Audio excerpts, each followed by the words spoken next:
ዋንጫ ዓለም 2022 32 ሃገራውያን ጋንታታት ሓቂፉ ጀሚሩ ዘሎ ዓቢ ውድድር እዩ። ገሊኦም ንፈለማ ግዜ ኣብዚ ዋንጫ ዓለም ክሳተፉ ክኾኑ ከለዉ ንገሊኦም ድማ ናይ መወዳእታ ፀወቶኦም ክኸውን እዩ።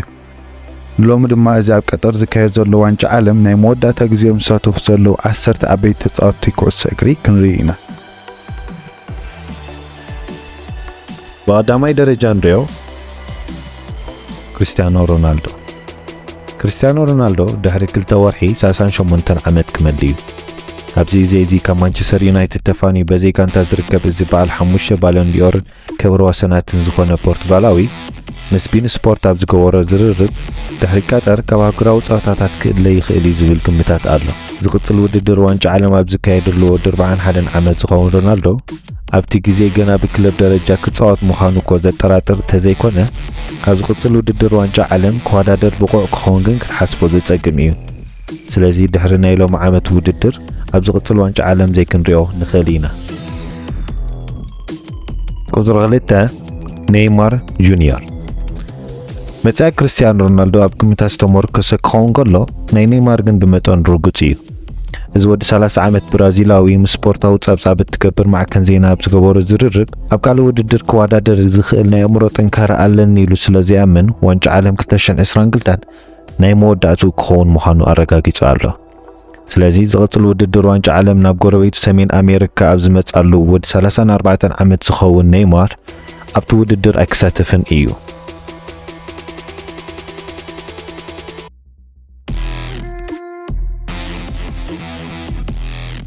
ቁሰለስተ ኤንጅል ዲማርያ ድሕሪ ቀጠር ኣብ ካልእ ዋንጫ ዓለም ከም ዘይሳተፍ ዝገለጸ ተጻዋታይ እዩ። እዚ ምስ ሪያል ማድሪድ ከምኡ'ውን ፒኤስጂ ኮይኑ ዓበይቲ ዋናጩ ዘለዓለ ቡሉስ ተጻዋታይ ዋንጫ ዓለም ወርሒ ታሕሳስ ምስ ተዛዘመ ካብ ሃገራዊ ኩዕሶ እግሪ ጫምኡ ከም ዝሰቅል ገሊጹ ኣሎ። ስለዚ ዲማርያ ናይ መወዳእታ ፀወታ ማልያ ኣርጀንቲና ተኸዲኑ ኣብ ቀጠር ክረአ እዩ። ከም ዝሓለፈ ዓመት ኣብ ኮፓ ኣሜሪካ መዛዝም ፀወታ ብልጽ ሸቶም ምዝጋብ ቅያስ ሰሪሑ ክፋኖ ድዩ? ግዜ ዝምልሶ ሕቶ ክኸውን እዩ።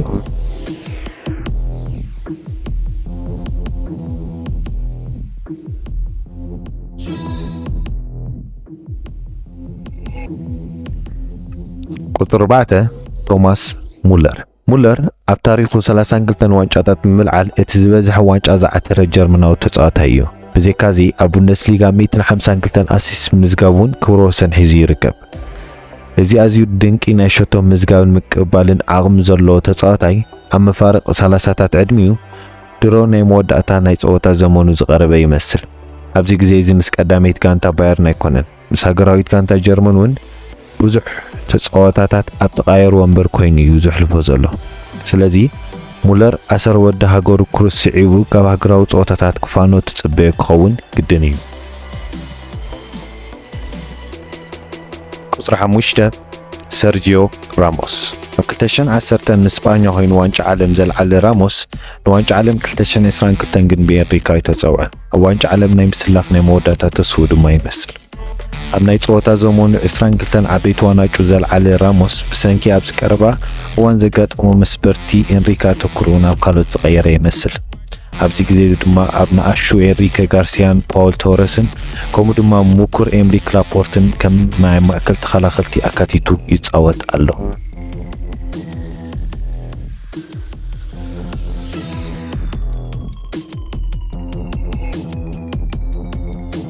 ሽዱሽተ ሉካ ሞድሪች ዝሓለፈ ግዜ ኣብ ሩስያ ኣብ ዝተኻየደ ዋንጫ ዓለም ንክሮኤሽያ ናብ ፍጻሜ ንኽትበጽሕ ሓለቓ ጋንታን ቀንዲ መሪሒት ሃገራዊት ጋንታን እዩ ነይሩ። ቀፂሉ ድማ ከም ወሳኒ ተጻዋታይ ሪያል ማድሪድ ብምዃን ቻምፒየንስ ሊግ ክዓትር ዓብዪ ኣበርክቶ ብምግባር ክሳብ ክንደይ ዓቢ ተጻዋታይ ምዃኑ ኣመስኪሩ እዩ። እዚ ተዓዋቲ ባሎን ዲኦር ሕጂ ወዲ 37 ዓመት ኮይኑ ኣብ ተቃወቶ ዘሎ ዋንጫ ዓለም መወዳእቱ ክኸውን ምዃኑ ኣይጠራጥርን እዩ። ድሕሪ እዚ ካብ ሃገራዊ ፀወታታት ጥሮታ ክወፅእ ድማ ትጽብሕ።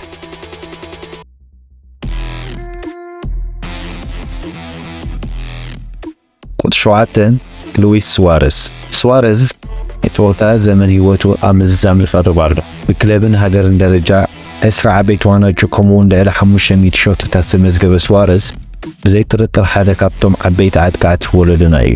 ኣብ ዋንጫ ዓለም ክትዕዘቦ ዘዘናግዕ ተጻዋታይ ኮይኑ ድማ ጸኒሑ ኣሎ።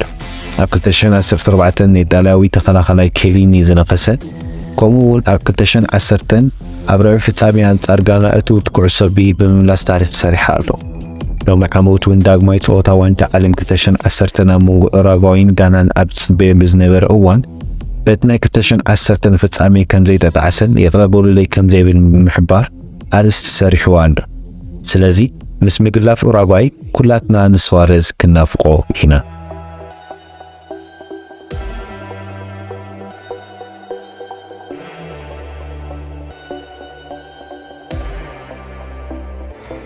ቁጥር 8 ኬቨን ዲብሮይነ ብጥረቱ ኣይረጋገጸን ኮል.ኮም ኣብ ዘውፅኦ ጸብጻብ ዲብሮይነ ድሕሪ 4 ዓመት እንታይ ከም ዝኸውን ሓሳብ ከም ዘይብሉ ገሊጹ ክብል ኣብ ዓምድታቱ ኣስፊሩ ይርከብ ወዲ 31 ዓመት ኮይኑ ዘሎ እቲ ቀንዲ ኣካል ቤልጅየም ድሕሪ ዝውድድር ኣህጉራዊ ጸወቱ ኣቋሪጹ ምስቲ ኣብ ትሕቲ ጋርዲዮላ እትህለብ ሱፐር ጋንታ እትፍለጥ ማንቸስተር ሲቲ ኩሉ ኣብ ምዕዋት ከተኩር ክሓስብ ምዃኑ ተዛሪቡ ኣሎ ቤልጅየም ካብ ምድባ ምግላፋ ግን ነቲ ምስ ሃገሩ ኮይኑ ዝሓለሙ ዓወታት ብኣግኡ ተገቲዩ ይርከብ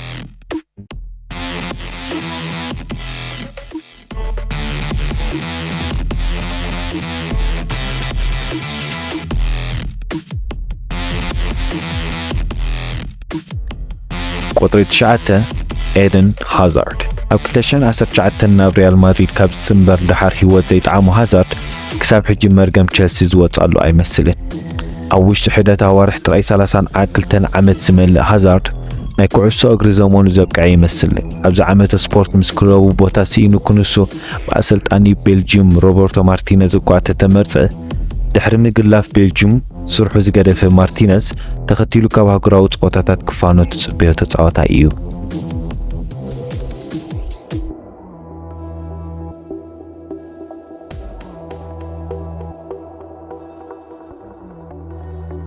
ቁጥር 10 ሊዮነል ሜሲ መጻ ሊዮነል ሜሲ ኣብዚ እዋን ኣብ ኩዕሶ እግሪ ብዙሕ ዝረበሉ ኣርእስቲ ዝውውር እዩ ውዕል ሜሲ ምስ ፒኤስጂ ኣብ ናይ መወዳእታ ናይዚ ዓመት ስፖርት ስለ ዘብቅዕ ዝመጽእ ዓመት ስፖርት ኣበይ ከም ዝጻወት ንጹር ኣይኮነን 2022 ናይ መወዳእታ ዋንጫ ዓለም ጸወቱ ክትኸውን ምዃና ኣብ ቀረባ እዋን ኣብ ዝገበሮ ቃለ ምሕትት ዝገለጸ ዝተዓዋት 7 ባሎንዲዮር ኣብ ሃገራዊ መድረኽ ብዙሕ ግዜ ከልቡ ተተሰብረ ኣብ ዝሓለፈ ዓመት ኣብ ዝተኻየደ ኮፓ ኣሜሪካ ግን ንሃገሩ ኣርጀንቲና መሪሑ ነታ ዋንጫ ኣልዒልዋ እዩ ኣብዚ ዓመት ድማ ውድድር ዋንጫ ዓለም ተሪፍዎ ኣሎ ተዘካሪ ክንገብሮ ድማ ቆሪጡ ዝተላዕለ ይመስል ንቐጠር ንምድላው ብኣግኡ ካብ ፒኤስጂ ናብ መለማመዲ ሃገራዊት ካንቱ ዝኸደ ሜሲ ሙሉእ ዓመት ስፖርት ነፍሱ ክዕቅባ ከም ጸንሐ ይግለጽ ስለዚ እዚ ወዲ 35 ዓመት ተጻዋታይ ነቲ ብሉጽ ቅዲ ኣርጀንቲና ብዝበለጸ ክጥቀመሉ ናይ መወዳእታ ጸወቱ ድማ በታ ነዊሕ ዓመት ዝባሃጋ ዋንጫ ዓለም ክዛዝሞ ይጽዕር